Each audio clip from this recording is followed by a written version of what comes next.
Assalamu alaikum. Good morning, guys.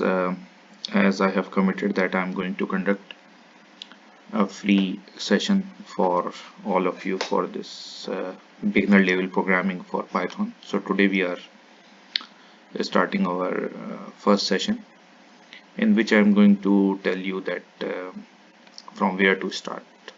Obviously, when it comes to the programming, the first thing that you need to do is that okay, what is the platform in which you are going to do the programming. So for the beginners, I would highly recommend to use a tool that is available from the Google. It is free. It doesn't need any installation. It doesn't need any high computational resource, and it is very simple to use. Okay, so let's explore what it is. So on the Google, you can just write uh, Google Colab, and it will bring you to this search result. Click on this welcome to Colab, and here I have a few things that I have done earlier. So to start from scratch, we are going to build on a new notebook. So this is our new notebook, which is empty at the moment. So you can see it is very simple, like um, a school going kid can access it quite easily without facing any trouble. So first thing that we need to do is that we will rename this as our class 1,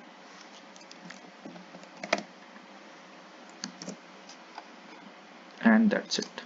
So all changes are saved. It will give you instant updates as well. Class 1, this is the extension, and here it is connected to the server. What else we can do is that we can add multiple cells to write the codes. The good thing is that you can write your code step by step, and you can execute your code step by step. So it will give you a lot of ease in doing your complex programming, because you can split according to your need, and you can troubleshoot very easily where you have the problem. What else you can do? If you go to the file menu, you can locate this file in the Google Drive, because by default, as it is from Google, so this file will be saved in your Google Drive. You can have a new notebook, you can open existing one. It can be from Google Drive or it can be from your computer as well, local computer. You can upload notebook, like if someone send you, then you can do it. Obviously you can rename or move it to somewhere. You can delete it directly from here. You can save a copy in Google Drive. You can save it on the Git hub. Just save, so it will be saved in its default location. Save and pin version means in which version you are working.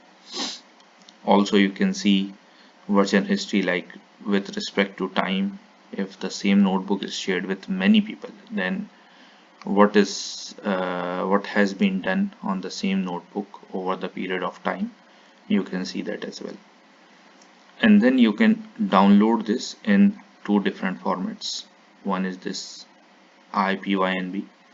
It is accessible from many of these Python compilers, and if it is .py, so it will be it can be accessed only by the Python itself, the Python programmer compiler, or you can print the whole as well, right? So this is the first option. How to do the code? Let's write a very simple code. For example, 2 plus 2, just Python as a calculator. and then all you need to do is that you need to press Control and Enter together. It will execute and it will give you the answer. It will connect to the server, initialize, allocate the RAM and everything, and it will give you the answer, right? When you are executing the first cell, it might take a bit of time, but with the passage of time it will be quicker. So you can write multiple, whatever it is. So you can see this cell has separate execution, this cell has separate execution. If you want to get the exponential of this number, so 2 to the power 8, it will be 2 to the power 3, it will be 8. So you can see the number here, 4 exponent 3, 64, right? So this is how we can use the Python as a simple calculator. This is very basic, like anybody can understand it. The way I'm showing you this is to make you familiar that how the environment look like and what you can do. Obviously we can assign some variable, for example x is equals to 2,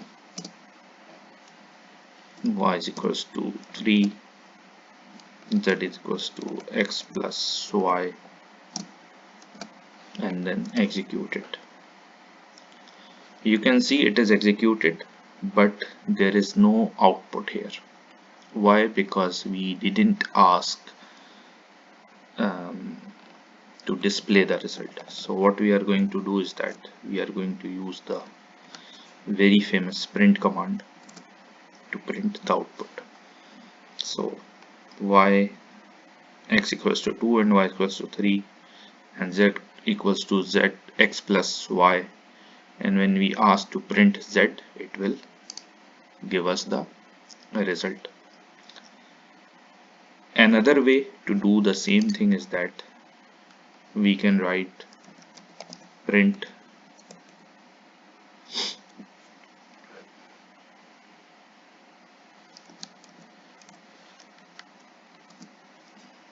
x plus y as well. So it will fetch the value of x, it will fetch the value of y, it will add both of them in the background, and it will print the result directly into your window, right?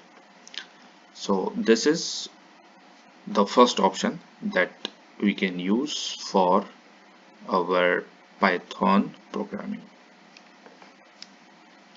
So that's all for today. You can just have a walkthrough in this, because as we decided to have very short and very quick lectures so that nobody feel bored and we keep learning step by step. So see you tomorrow. Take care.